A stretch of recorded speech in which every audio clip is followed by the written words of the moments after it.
Kamen Rider Zeztz episode 11 surprised me. I think the thing I'm surprised about by most is not the toy, not the shrinking, is the fact that they're like slowly pulling this thread on this Agent Zero. No, not Agent Zero. We'll get to Zero later.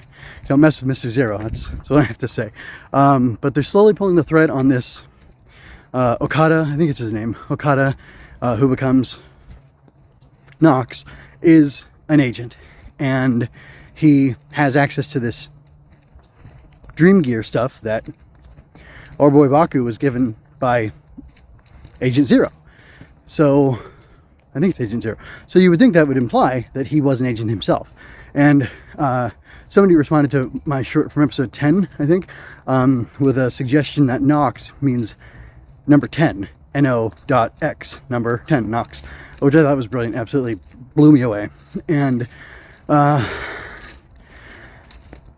anyway, it definitely feels like he is an agent. He was an agent at some point. Why is he number 10 and Baku's number 7? Are they counting down? Are the numbers assigned randomly? You know, what does it mean? I don't know. I guess we'll figure things out as we go along. I believe the official like character in world is Agent Zero from the movies and books and whatever, but I don't remember that detail. But regardless, that doesn't really matter. What matters is that it looks like No.X really was an agent. He used the recovery capsule to get back his groove. What I'm curious about, what I don't quite understand, well, let me pause real quick. I liked the episode overall. I thought it was good.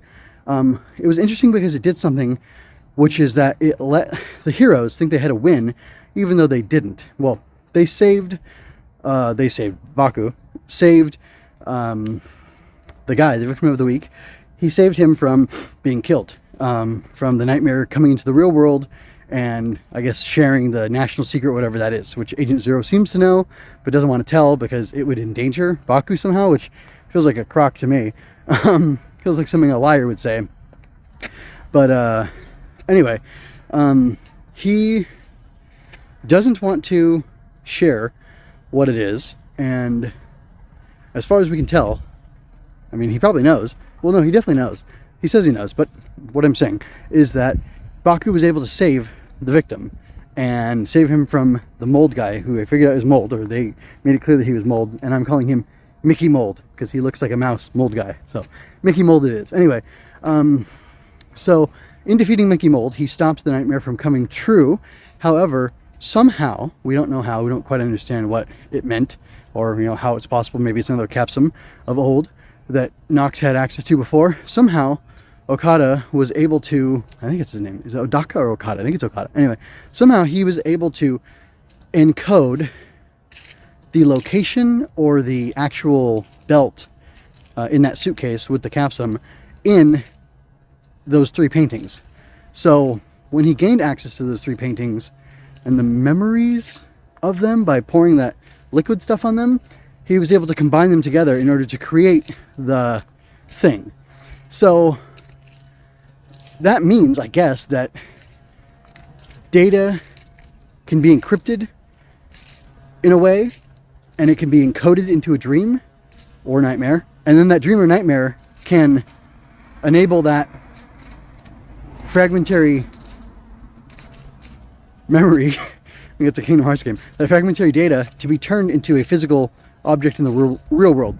I'm saying that with the caveat that it's possible that he's not actually turning it into a thing in the real world. It's possible that No.X is only going to use it as a belt in the dream world. However, he did say he wants to enter or restore something in the real world. Sorry, I'm covering up this cool image of No.X. So yeah, and I find myself impressed by the fact that Yu Takahashi has given us something.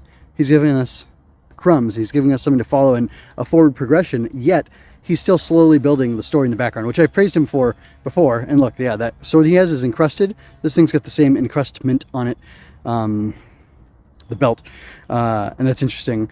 And yeah, I really like the storytelling here, and I like that Agent Zero seems super suspicious, and like I do not trust this guy at all anymore, and I wonder what he's hiding. And you know, I'm curious to see what happens when Baku confronts him about that. There was almost a confrontation, but it didn't turn out to be what I wanted it to be. But I think it needs to build, and Baku needs to become more competent. I would love to see a Baku Zeztz fight. That would be, or I mean, sorry, a an Agent Zero Zeztz fight. That would probably be amazing. I hope that's coming now that I think about it. And yeah, I like the purple suit. I like the scythe. I don't like that the purple suit seems to have like technological stuff on it. Shouldn't Technolom capsule and the blue undersuit have that? And this have some other kind of thing, if it's like reality breaking or whatever, or maybe it's the code of reality that it's breaking. I don't know. But I find that a little dumb on the suit. But I like the episode overall. I thought it was really good, very enjoyable, and I like his sister almost finding out, you know, about the national secrets, looking into his closet and stuff. And yeah, overall it was a good episode. What did you think about it? And how do you feel about the momentum of Zeztz going forward? And yeah, give me your feedback. Check out my shorts.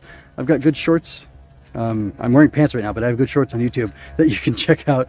And you can find all my work at over at mgmoonies.com. Check out my book trailer for my book Mocking Mayhem, which features magical bugs battling monsters. So if you like Tokusatsu children's stories, you'll probably like my children's stories, because I'm a big Toku fan, or Henshin Hero fan, and I tried to encode Henshin Hero goodness into my books. So check them out, or check out the one. I'm working on a second book, which is a little more mainstream, a little cooler, but this one's neat and fun. But they both have things, and there's actually some Tokusatsu Henshin Hero Kamen Rider references in my other book as well, so it's a lot of fun. Magical bugs battle monsters in this exciting fantasy adventure. Gremlings prey upon children. Growbugs protect them.